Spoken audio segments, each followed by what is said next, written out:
Well, hello everyone. How was your Friday? I hope it has been a good one so far. Mine was good.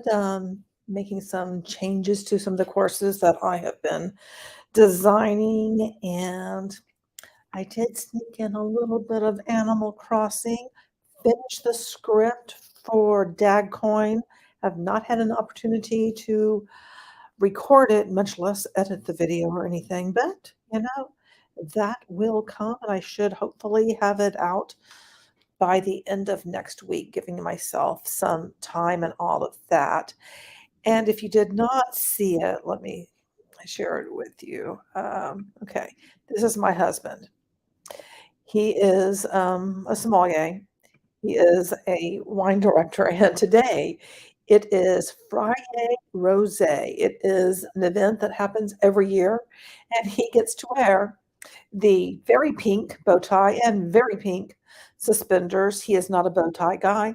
He's not a suspender kind of a guy, but he wears them because he's the wine director. And he was talking last night about when the previous wine director was there and he was just a song. He was always like glad that he didn't have to wear any of that. And now there he is. So there's my man, and he's busy right now with the event. So he should have good stories to share with me later. I always love hearing the stories. I don't know about you guys if you like hearing stories from your spouse or significant other of things that happen, even when I don't know the people involved. I just enjoy the stories. But today, what we are going to do is we are going to review an article that was written by Behind MLM and was published March 9th of 2019. And what Oz did was just kind of go through, and you'll see it because I'm going to be reading it to you and sharing it with you. Go through a list of people based on his research that he felt helped contribute to OneCoin. And I actually used this as the basis when I started doing videos on OneCoin former leaders. This is where I started. I wanted to know, like, well, who are some of these people? And let me tell you, the cast of characters is very lively, vastly entertaining, and, horrifying at the same time.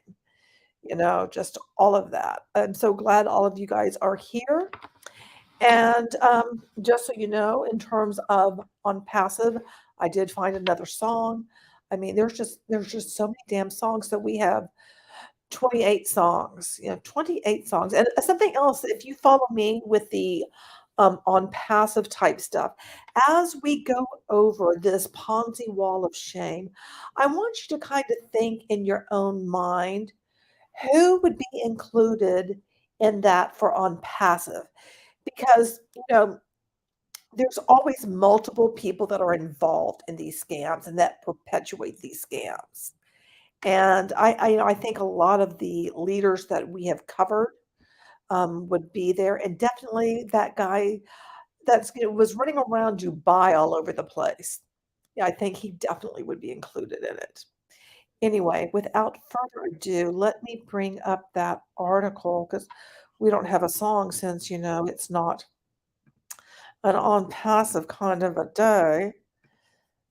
So here we go. Here is the article. Like I said, it was from March 9th, 2019.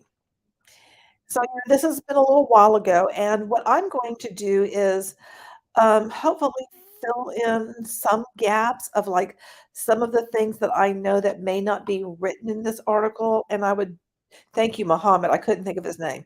And definitely, if you have not watched my videos about the OneCoin leaders, check out that playlist because there's going to be details I'm just not going to remember because I've slept since then, so to speak. But they're all just, I mean, just when you think it can't get slimier, it just does. And that's always just so, I don't know, I guess disturbing. So here we go. Where did it go? Now, where did I put it? There it is. All right. In the wake of the U.S. authorities bringing OneCoin's criminal enterprise crashing down, no doubt there are a lot of people out there trying to bury their association. Since our initial review of OneCoin on September 23rd of 2014, in which we accurately analyzed and concluded OneCoin was a Ponzi scheme, Behind MLM has published no less than 257 articles documenting every twist and turn. Throughout that journey, we came across a colorful cast of characters, most of whom have since moved on from OneCoin. Others simply disappeared off the face of the planet. According to the Department of Justice, OneCoin was a Ponzi scheme that bilked investors out of upwards of $4 billion. Unless you've been closely following OneCoin, a perfectly natural response to such a dwarfing figure is, how the hell did this happen? Based on my research into OneCoin interactions and perspective over the past 4.5 years, I present to you the people who made it possible. And this morning, as I was walking Chalupa and Tamale Wally Doodle, I started listening to Jamie Bartlett's recently released book, The Missing Queen. His podcast was very informative, and it really helped me with some of the things that I think that I put in my video about Igor E. Alberts and some other things. It was really good. So if you have not listened to that, I would highly recommend it.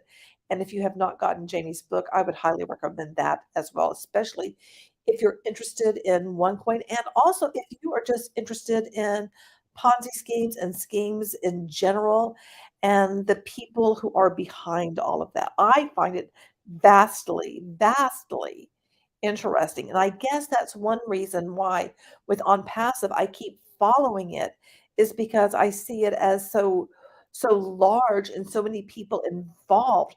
But the most bizarre thing is that there's nothing there. It's not like with OneCoin, at least they were selling quote unquote education packages. There was something there, and there's nothing with OnPassive, which I just find so completely bizarre that so many people believe in Ash Mafara. I don't. I just, for the life of me, I'm just dumbfounded every time that we listen to him. Um, you were approached by a OneCoin owner in Kampala. Wow. I mean, there are people I recently, as we get through it, um, I did join the Sebastian Greenwood group. What the heck is it called? Because Sebastian is arrested, and so you can't do anything about like what's being posted or anything in there. What is the stinking group called? Because I will be following some more of it because I'm fascinated by it. And crap, now I'm not finding it on my. Oh, Sebastian Greenwood OneCoin Inspiration. So I joined that group just to kind of lurk, because I know there's people in there who still believe in OneCoin, which is a little bit concerning. And I would just have to think that they have not had access to any information about what it actually is. Anywho, back to the topic. Ruja Ignotova, by her own admission, Ruja Ignotova has done many bad things in her life, many stupid things. Anything Ignatova might have done prior to 2014, however, was no doubt dwarfed by the launch of OneCoin. Ruja Ignatova was central in the planning and execution of the OneCoin Ponzi scheme. By 2017, Ignatova was feeling the heat, and around the middle of the year simply disappeared. U.S. authorities would later reveal Ignatova boarded a flight for Greece in October 2017, never to be heard from again. Through OneCoin, Ignatova is believed to have enriched herself and her family to the tune of hundreds of millions of dollars. Upper estimates pending forensic confirmation might even peg Ignatova's stash at over $1 billion. Well over $1 billion is what we know now. While we have no idea where Ignatova's stash is hidden, we can attribute some of it to a Bulgarian property empire, an aborted mansion by the sea, and a crapload of cosmetic surgery. And there's the many faces of Ruja. Before OneCoin, the early years, and Ballin. For the record, we have nothing against cosmetic surgery, but spare a thought for the OneCoin investors whose funds went into that face. Ignatova's current status is unknown. She remains a fugitive on the run and wanted by U.S. authorities and is now on the FBI's 10 most wanted list. Outside of financial fraud, Ignatova is fondly remembered for her choice of outlandish and often voluptuous frocks. Konstantin Ignatova. Now, Konstantin has been arrested and he was sentenced to 90 years. He has cooperated. So I have a feeling that, his little song and dance has helped kind of identify other people and possibly where they are. I haven't read the documents related to it. I've just kept up with it here and there. Duncan Author was with him the day that Constantine was basically detained. They were flying back from Los Angeles to Bulgaria. And, there was an announcement, Constantine Ignatova and Duncan Author report to wherever the hell they were to report to. And that's when Constantine was arrested. I've been in touch with Duncan. I've spoken to him, and at some point I will have him on as a guest to talk about what it was like to be a Constantine's friend and to be with him when Constantine was arrested, and basically some of his insights into the overall scheme because he knew Ruja and everything. I think it'd be very interesting to talk to him. I mean, the conversations I've had with him have been very interesting. And I think it would be great for you guys to hear what he has to say as well. You know that sibling parents always make an older sibling include in their activities. There's Constantine. Yeah, now a proven criminal in his own right. Constantine otherwise worked behind the scenes. Now, if memory serves, Constantine, before he got involved in doing OneCoin with Ruja, he was more kind of like a truck driver or something, but he was doing kind of, blue collar type work. Officially, Constantine was OneCoin's head of administration, later promoted to supreme leader, or whatever it is OneCoin was calling its top dog after the failed Arias and Muniz experiments. In all honesty, though management wise, Constantine was shafted. Ruja rode out the golden years and left Constantine a heap of decomposing scraps. After traveling around the world for 2 years making awkward appearances at OneCoin events, Constantine evidently realized it was time to chase big bucks in the US. We can only assume Constantine missed the last time OneCoin ventured into the US on account of his being too busy taking topless selfies at a local gym. His Instagram page is still up, but it's private. I was hoping to be able to snoop through there, but wasn't able to. Darn it.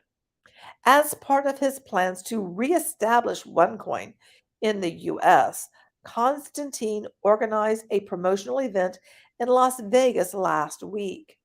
After lying to U.S. Border and Customs Protection, Constantine entered the U.S. and attended scheduled events in Las Vegas.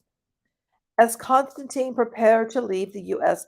for his native Bulgaria, however, he was arrested and is now facing a criminal trial. He's gone through trial, he's been sentenced, that will likely bring down the entire company and make millions of investors come to terms with billions of dollars in losses, many of whom invested way more than they can afford to lose and are likely facing financial ruin but don't care because this is all just fake news.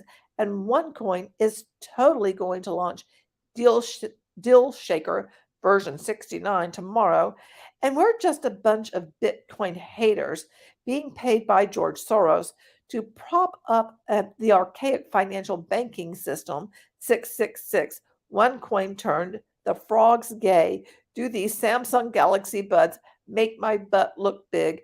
Hashtag me too. Phew, sorry, where was I? Sebastian Greenwood. Oh, good old Sebastian. After Bitcoin collapsed, now Sebastian has experience in MLM. He was part of it was what Site Talk, which was to basically take over Facebook, and that never happened. It kind of it amuses me when I read some of this because it makes me think of Ashmafara and his, own net. That is going to like basically everybody's going to be running to join own it. They're not. That's never going to happen. Um, Daniel, there has been speculation about their possible involvement. So, you're not wrong thinking about that. Officially, Greenwood was master distributor, a position he shared with Juha Parilja. I don't know if I say Juha's last name correctly, but oh well. Unofficially, Greenwood was Ignatova's equal and co-conspired with her over every painstaking detail of OneCoin's launch. He was quite the front man. I mean, he really was good at, if you did watch with me, Ruja's speech at Wembley, you know, Sebastian could whip the crowd into a frenzy. Very good at showmanship. Although never confirmed, it is believed that at some point Ignatova and Greenwood were romantically linked. Over the course of OneCoin, Greenwood went from being a fresh-faced scammer to a tubby lard arse. This affliction was common with many of the Euro gentlemen OneCoin scammer clique Greenwood associated with. Maybe there's something in the water in Thailand. Things began to turn sour for Greenwood in mid 2018 following the seizure of $7.1 million by Chinese authorities. Greenwood is then believed to have been arrested in Thailand and extradited to the US either sometime in late 2018 or early 2019. But we know where he is. He's in New York. Greenwood's current status is he's in New York and he's awaiting for sentencing. At least for him, I suppose the less time Greenwood, with his squeakishly boyish look, spends in prison, the better. And I do remember reading that he did sneak a cell phone into the prison. He's not cooperating, is my understanding. I could be wrong on that, but I remember seeing something like that. Yeah, I think his ego is too big to be able to cooperate with anything. Juha Parilja. Juha Parilja was Papa OneCoin to Ruja Ignotova's crypto queen. This beady-eyed albino shrike from Finland quickly established himself as a visual representation of the money OneCoin was stealing globally. Now, he is, from my research, this man is from some sort of money because, I mean, it was his family or him, I can't remember because I did do a video on him, and they had, Arabian horses. Any kind of horse care is not cheap, and I could not find other I mean, off the top of my head, I did not find connections to other MLMs. He may have been Organa Gold. It's been a while since I've, looked at the research on him, but that's U-Haul right there. And he was part of the One Dream Team, as you can see down here. One Dream Team was the Steinkiller Brothers team for OneCoin. They were part of Organa Gold. At the peak of his thievery, Ted Newton's business for home was celebrating Borrelia's monthly theft of over 4 million euros from OneCoin victims. While Pereira evidently knew Dick about cryptocurrency, he was able to put on a convincing song and dance. Well, he was until purported health complications saw him have to carry a gaudy skull capped cane around. After OneCoin collapsed in early 2017 and following the reports of a Thai criminal investigation, Pereira disappeared.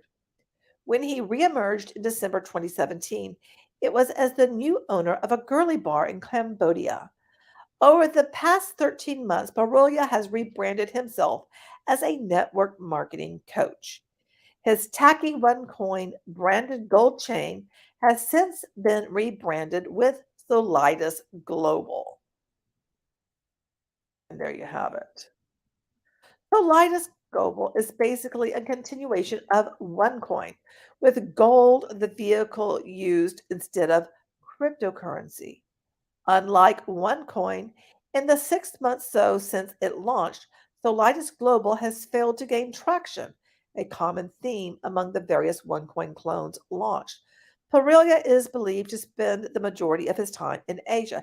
He actually died last year. That is the word on the street, and people are like, well, maybe he faked his death. But as far as I know, he is no longer with us. So the world is with one less scammer. In my research that I did do on Yuha, I mean, he seems to have had possible connections with leadership council. Yeah, that's the whole thing is leadership council could very well be the on passive wall of Ponzi shame. Um, but he could have had connections with organized crime and been involved in money laundering and also human trafficking, possibly. That's stuff that I'm remembering from the research that I did on Yuha, which, you know, none of that's very good. Kari Walrus. Oh, Kari, Kari. Kari was also a front man, kind of like Sebastian, that would whip up the crowd in a frenzy, but he just wasn't as good at it. He was very, I mean, maybe sometime we'll watch some of the shenanigans that Kari did. Kari Walrus probably does a truck ton of crack. There, I said it. Jokes aside, Walrus is known for his superhuman enthusiasm on stage. There's a fine line between catchy enthusiasm and should somebody call an ambulance, with Walrus falling well behind said line toward the latter. After a messy breakup with Wellstar, Walrus joined OneCoin with much fanfare in 2015. Ignatova harnessed Walrus's amphetamine fueled energy, and he was quickly put in charge of global promotion. If there was a OneCoin event somewhere, Walrus would be bouncing off the walls hosting it. Walrus has become known for his love of fast cars. There's probably a joke about speed in there somewhere, but I think I've said enough. After OneCoin collapsed, Walrus tried desperately for a year to keep the gravy train running. By December 2017, however, the writing was on the wall and Walrus was fired. Soon enough, he was back on the Ponzi train with Dagcoin. That's the company that I'm going to be putting out a video for hopefully next week. And he's not the only OneCoin scammer that joined Dagcoin, which I think is very interesting. Dagcoin, launched by a former OneCoin scammer, is like OneCoin, but with a crappier name. Within Dagcoin, Walrus retained his eagle status. A little fatter and a lot more sweatier, Walrus flies in and out of Dubai regularly. He lives in Dubai now. That should tell you something. Also, Yuha lived in Dubai, which should also tell you something if you've been following the on passive shenanigans regularly on Dagcoin promotional tours. To Kari Walrus's lawyers, I want to make it crystal meth clear that I don't believe Walrus does or has ever done drugs. I think probably. If anyone got Kevin Thompson's number. So Kari went on to Dagcoin, but then he left there and he went into something else. Right now, I just recently today, I was on his Facebook page, and he might stay at the Burj Khalifa. Um, and he now is going to be launching another cryptocurrency type thing.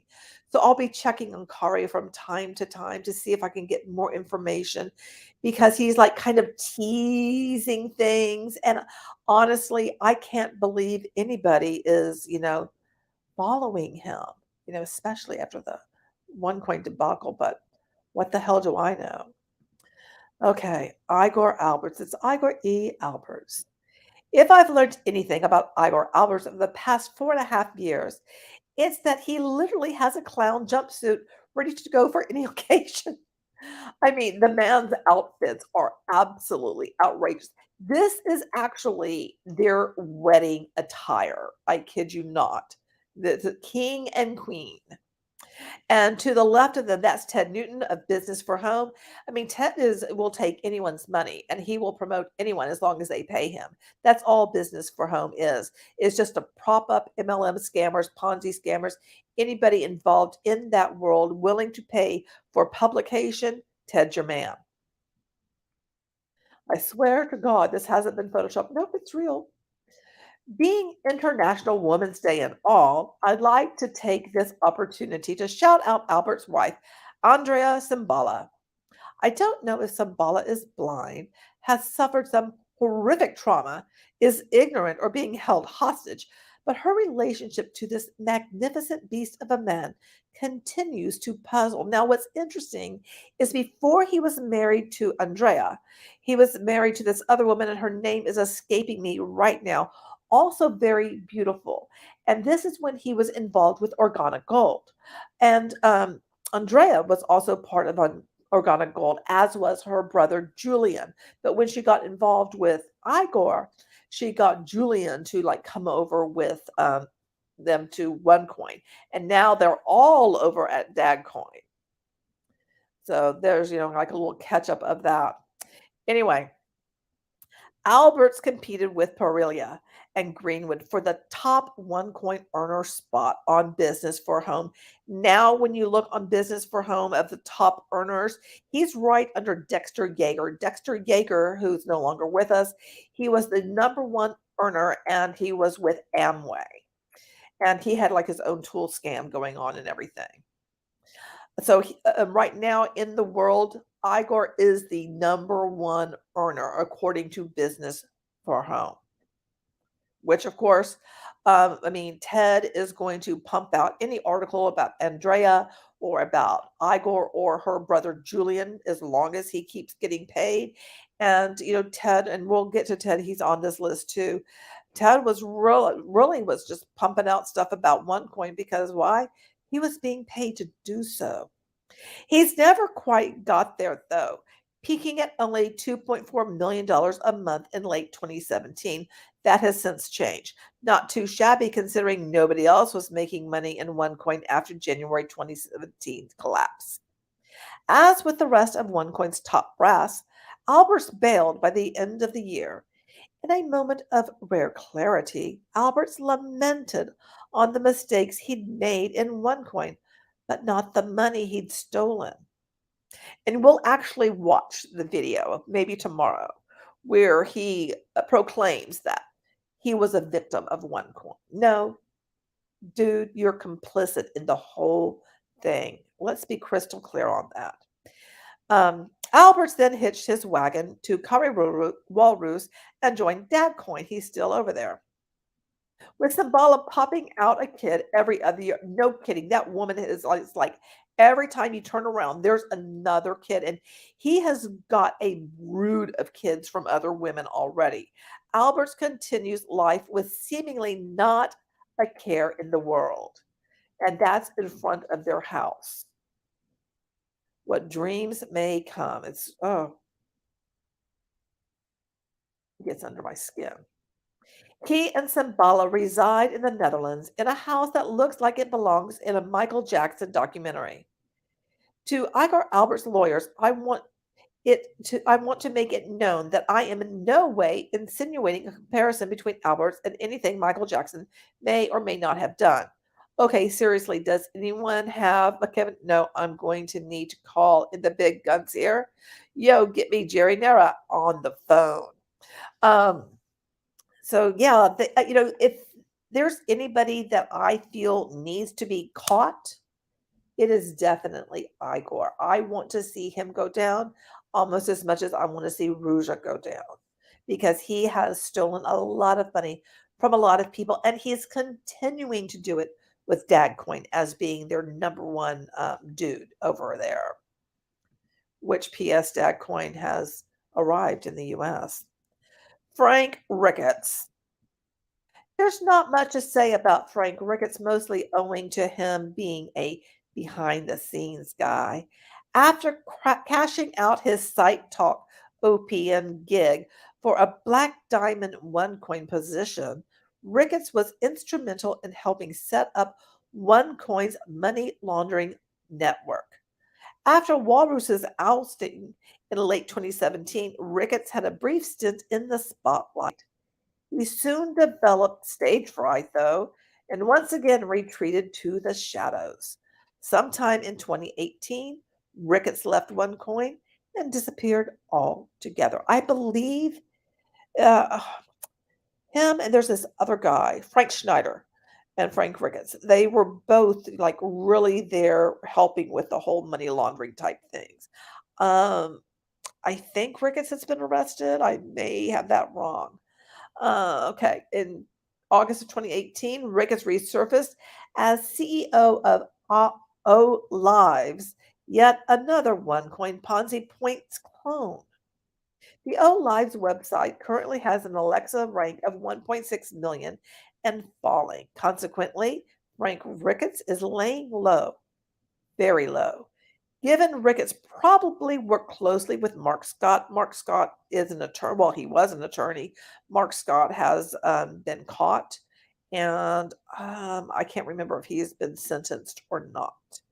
Through his IMS marketing companies, the fallout of OneCoin's bust is probably going to reach him at some point. The Steinkiller Brothers. The Steinkiller Brothers were essentially OneCoin's kingpins in Italy. They had the one dream team, and that's what Igor Alberts was part of, and I believe Kari Walrus as well. There were a lot, and Juha was part of it too.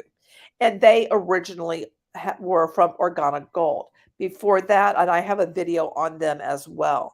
I have a video on Kari as well too.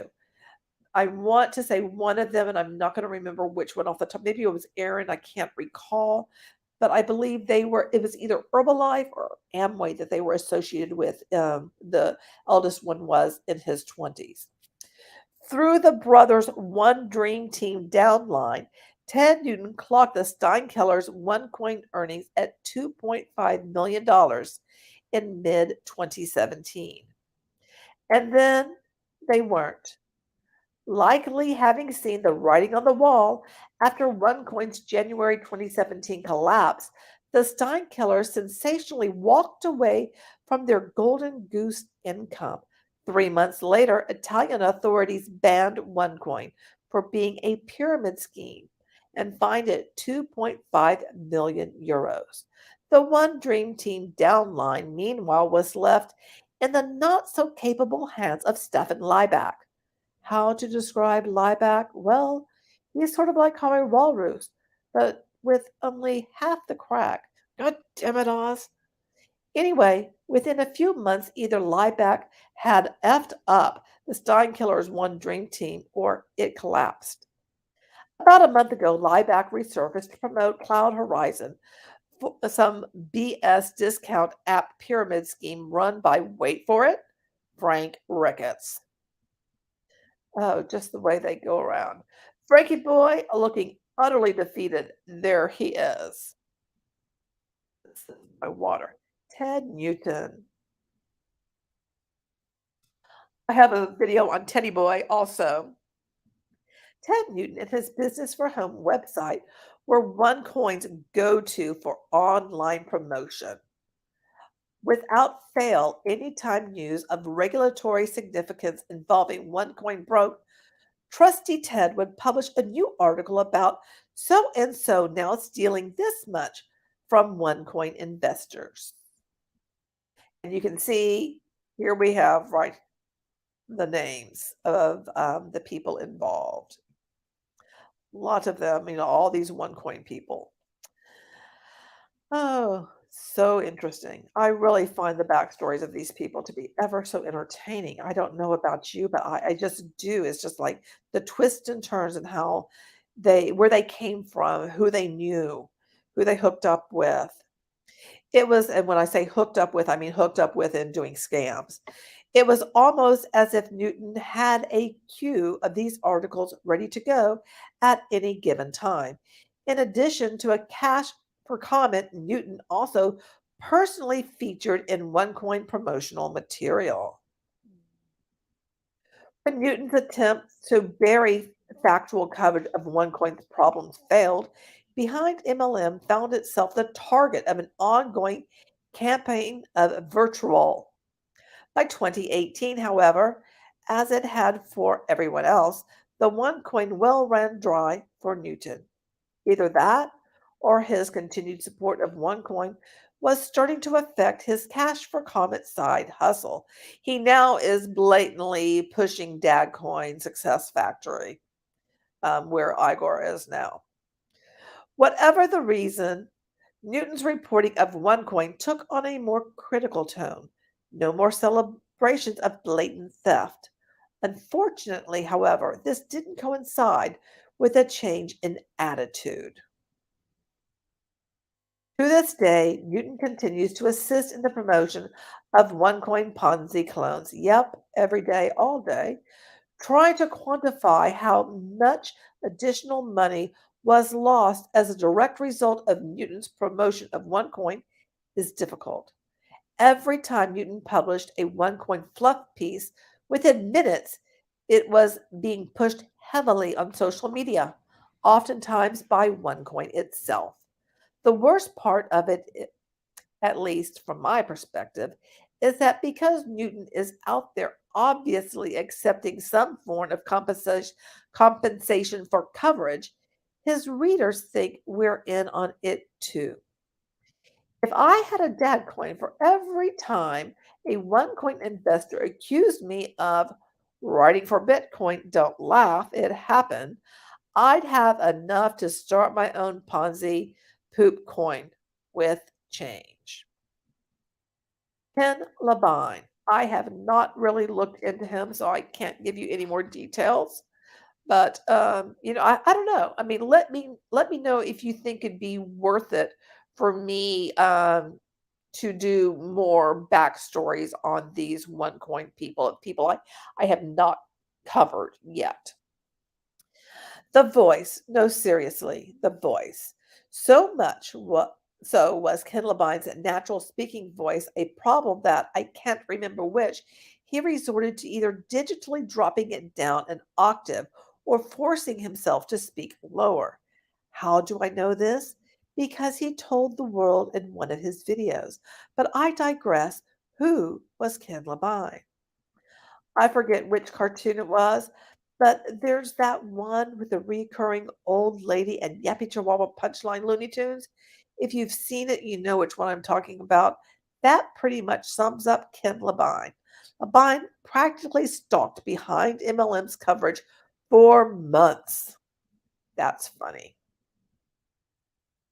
Anytime we publish an update on OneCoin's regulatory problems, Labine put out a 6-hour documentary in which he'd rant and rave at the camera about how facts weren't facts. That voice. Over time, Labine's antics found himself an admiring audience within the OneCoin faithful, mostly people who saw an unstable, angry man ranting in OneCoin's defense, but understood little else. At his nastiest, I'm aware of Labine harassing family members to get the attention of those that ignored him in his abusive YouTube videos. Initially an amusing novelty, but being soon wore out his welcome and was largely ignored. After OneCoin collapsed, Levine spent the rest of 2017 trying to reinvent himself as Canada's Cory Walrus. When that didn't work out, Levine quickly left OneCoin for Dagcoin. A shadow of his former online self, Levine's social media profiles have been relatively abandoned since mid 2018. I don't know if he has picked it back up or not. Personally, I like to think Labine found the medication he didn't know he was looking for. Drugs. I'm talking about drugs. Look, I'd even be willing to take on Scott Warren at this point. If anyone has a shot at putting together a legal opinion to convince a judge this article isn't what it appears to be, it's him. Mohammed Zafar. Mohammed Zafar is largely responsible for the proliferation of OneCoin throughout Pakistan and the UK's Muslim community. On little else than I look like you and believe in God, Zafar was able to convince thousands to invest in OneCoin under him. At his peak, Zafar was raking in just under $1 million a month. You know the drill by now, though. OneCoin collapsed in early 2017, and sometime later that year, Zafar bailed. These days, Zafar goes by Dr. Zafar on Facebook, wherein he's busy promoting the Bither Cash Ponzi scheme. Don't know what he's up to right now. To the same community, he pitched OneCoin to. These two I've looked at a little bit, but I can't remember much. Moyen and Moiner Islam. What would you get if you put Igor Alberts on a crash diet for a few years and then split him in half? Moyen and Moiner Islam. The Islam brothers were second fiddle to Mohammed Zafar in spreading OneCoin throughout UK's Muslim community. They were like a trendy alternative to Zafar with Igor Alberts' levels of swag. Of course, in true millennial style, when OneCoin went tits up, the Islam brothers were among the first to bail. After OneCoin, the Islams fled their victims in the UK and relocated to Dubai. Big shocker there, guys. From there, they went on to promote World International, Omina Tech, and now Malayas. Oh, Tom. I did a video about Tom. Tom McMurrin. Tom McMurrin is everything Ken Levine wishes he was. Deep voice, rugged build, a criminal past, time served in prison for creating a Ponzi scheme, and well, okay, maybe not everything. McMurrin emerged as one of OneCoin's most prominent US promoters until they pulled the rug out from under him. Like Labine, McMurrin was known for making aggressive YouTube videos slamming anyone he felt was critical of OneCoin. Rather than scream at the camera, though, McMurrin opted for gradual deception. A little misdirection here, a small lie there, okay? A stretching of the truth here, mountains of crypto techno jargon, okay? Throw in some red herrings, and before you knew it, McMurrin had you convinced up was down, down was up, and OneCoin wasn't a fraudulent investment scheme. Now, after he got out of prison, I want to say he went to Panama, and he like started this other scheme that was a nanny farm thing. It's all in the video that I did about him. And he has several children. I want to say that they lived in Georgia or the Carolinas. I can't recall. But what I worry about is, his kids picking up his same kind of criminal type behaviors. Through VPNs, shell corporations fraudulently obtained banking channels and who knows what other shady, let's evade the law methodologies. McMurrin gave it his best. OneCoin, no longer operating in the US, evidently took its toll, however, and so he quietly left and went off to launch his own CoinMD Ponzi clone. I'm not sure if that is still in operation or not. Igor Critic. What Ken Labine and Tom McMurrin were to the video, Igor Krennic was to text. OneCoin affiliates arrested again? Igor Krennic can explain that. OneCoin lost another bank account? Igor Krennic can explain that. Too busy trying to find new bag holders to sell your OneCoins to so that you can't buy the family house back to notice that your dog died, your wife left, and the kids are gone? Igor Krennic can explain that. Igor Krennic's resolve to come up with any BS to explain away everything and anything OneCoin related earned him the title of Chief Excuses Officer. Seriously, if anything abnormal happened related to OneCoin, Igor Krennic could explain it. The tragedy of Krennic's fictitious explanations, however, was that there was no shortage of desperate believers. Even in the wake of Konstantin Ignatova's arrest and Ruja Ignotova's indictment, there are still those on Igor Krennic's forum who think this is just a mild obstacle to overcome. I'll just say, let everyone remain calm. As we've been here before, and just like the German investigation, we came out good. The haters will keep trying. As long as we good, we gonna come out strong again.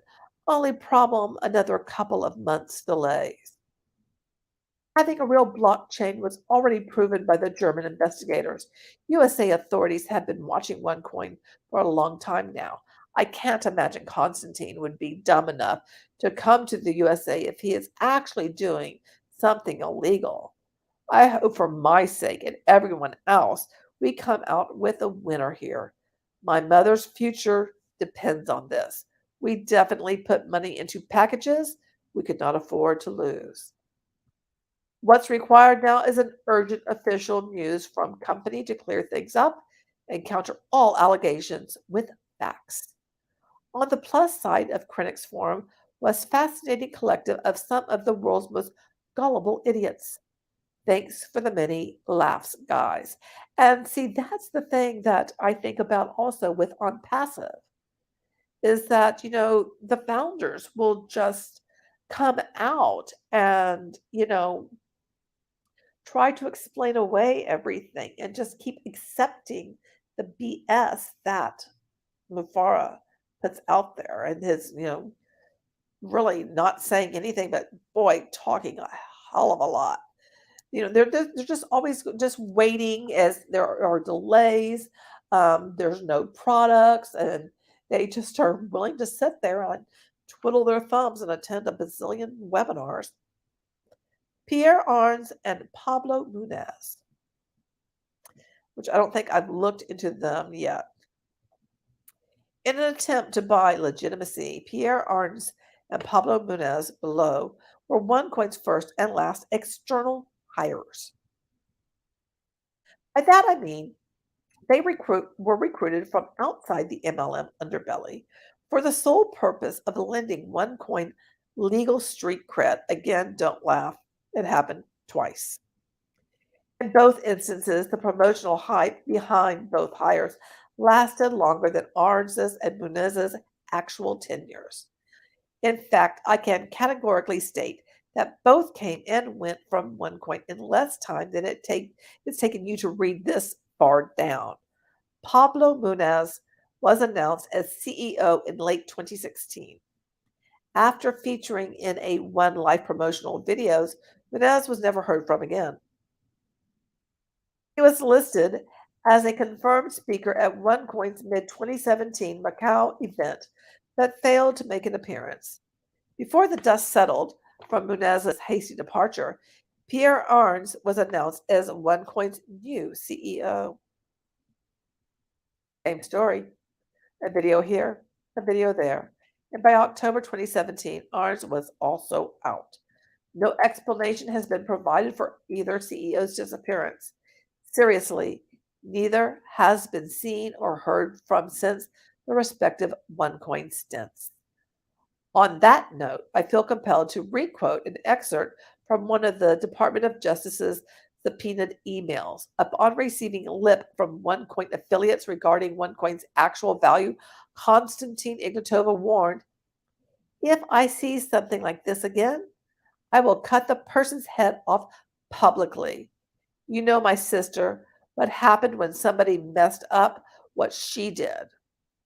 Now, I'm not saying when it became apparent hiring randoms wasn't going to fix OneCoin's mounting regulatory problems, that Ruja ordered Constantine to take Orange and Munoz out back and UFC them 6 feet under into a Macau ditch, but well, we honestly don't know. Remember, these are the same people who unapologetically killed Bitcoin. So anything is possible. Pierre, Pablo, if you're reading this, blink once into the monitor. Send help. Closing thoughts. Okay, so obviously this isn't meant to be taken too seriously, and by no means is it a comprehensive list of everyone involved in OneCoin. I've probably left some people out that I shouldn't have, but right now it's a list of significant OneCoin figures I can remember over the past few years. What I want to do here is address those that have lost money in OneCoin. I get that while Ruja Ignotova is out in the wild, there's hope that, insert miracle here, somehow this will play out like a bad dream you'll wake up from. And if you truly believe that, more power to you. Take it from me, though. The sooner you come to terms with your losses, the sooner you can start working to get your life back on track. But I'm not here to push you to do anything either way.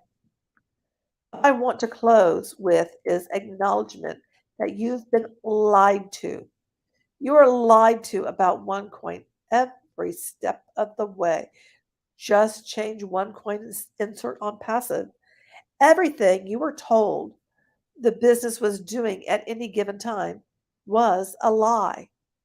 OneCoin was a Ponzi project put together by two then small time scammers that, on the back of cryptocurrency hype, spiraled completely out of control. I'm beyond presenting you with the evidence to try to convince you one way or another. It is what it is. Just know that as you were lied to by OneCoin, its executives and top promoters, many of them are featured above, chances are you were also lied to about behind MLM and why I do what I do. On days like today, when push comes to shove, I'm here doing what I always do, getting you the most accurate MLM news and information I can in a timely manner and presenting it in an easy to read format as possible for you and everyone who has lost money in scams before and who will, after you, all continue to do what I do for as long as I'm able to. Situations like OneCoin today are precisely why Behind MLM exists and are truly believe we where we shine a website. If you want headlines, read any of the dozens of news websites that have, for the first time ever, covered OneCoin today. If you want an in-depth roadmap of how we got to this point, a roadmap of billions of financial losses, if you will, Behind MLM has over 200 articles on OneCoin in our archives. To everyone who has been part of OneCoin journey over the past few years, my sincerest thanks. Some of you participated in our comments. Some of you emailed me with tidbits here and there. Some of you left clues elsewhere on the internet for me to find, and some of you all the above. For some readers, OneCoin was a fleeting affair glossed over and quickly forgotten about. For others, you've been following for years and know just how big of a saga this was to keep track of. I won't risk naming you, lest I leave anyone out, but to each and every one of you, no matter how big or small your contribution to the gathering of information, thank you. And yeah, that's the end of the article. I think it's pretty powerful, and I definitely see bits of on passive within it. But unlike, excuse me, I'm stopped up. But unlike OneCoin, on passive doesn't have somebody with a brilliant mind like Ruja had that was really able to craft, something. And yeah, curious, so much corruption. And that's exactly why I have chosen to tell stories of people who are top leaders of like OneCoin and some of the other ones that I've done. iMarkets Live, even some of the Beachbody coaches, and looking at where they came from, what they've been involved in as much as possible, because I think that seeing the pathway of scams helps us to be aware. And I think that's one of the things that confounds me is that when you start peeling back the various scams the top people in on passive have been involved in, which pale in comparison to the ones from, here in OneCoin. Because I've always said that, on passive, the top leaders there, it's like the fourth, sixth string, something like that. I mean, it's not the top dogs. The top dogs were here on OneCoin, true professional scammers that are polished. They're the ones, and there's most of them are still out there. And you know, I bet you dollars to donuts, there's files on these people. And that's the same thing that can and probably has happened to top people involved with on passive, because that's a scandal that's been going on for many years. And I'm hoping more people will speak out, meaning they will like report what has happened to them, because we need more people speaking out about it to squash it.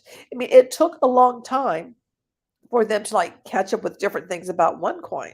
And this is billions of dollars and millions of people. I don't think Ash has, like the 1.5 million people he's claiming. Those are accounts.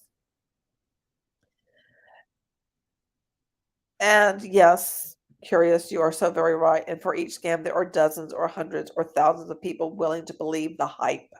Yeah. And yes, on passive has, they have the top where your ears will pop. That drives me absolutely crazy. What a janky expression. And they keep on saying how they'll go to the next top. It's like, I don't know which we're top of right now, other than just jank, and lies.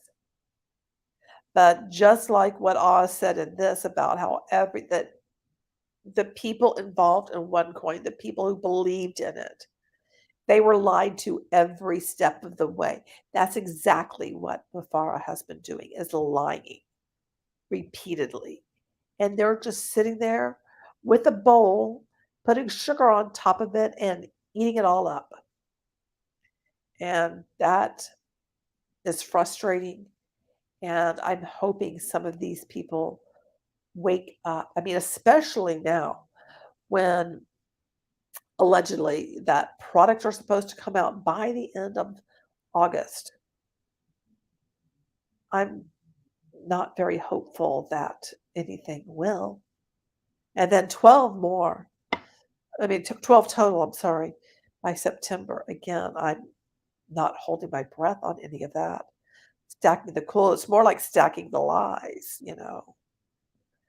So that's what I wanted to share with you guys tonight. I want you to really think about who would be on the Ponzi wall of shame, because, you know, that's the thing. The feds, they're not going to just go after Ash.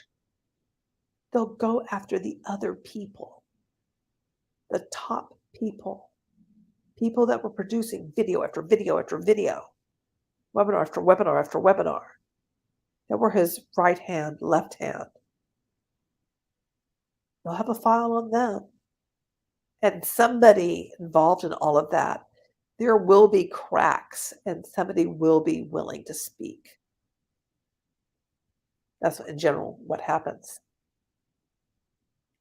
People start talking. People start ratting each other out.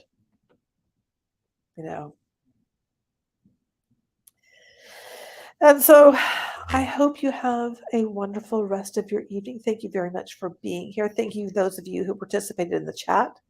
Thank you to my moderators, and thank you for people who are just lurking around. And I am going to, like I said, I am going to follow more up on Kari because it's just, oh, what does he go by? Like the eagle, some eagle thing. Hang on just a second, I'll tell you. Because it's really the mighty eagle. That's like his tagline. He's the mighty eagle. He's the mighty something. Not so sure about flying and being an eagle, but he's full of himself for sure.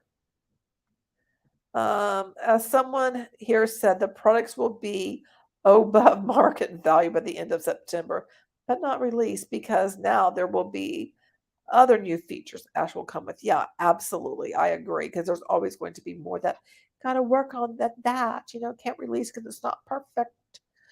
Anyway, have a wonderful rest of your evening, and maybe tomorrow I will do a video about Igor, like watch him, claim that he was a victim, which he wasn't. He was victimizing other people, and he's continuing to victimize people today. Don't forget, you're beautiful, and I love you. Good night.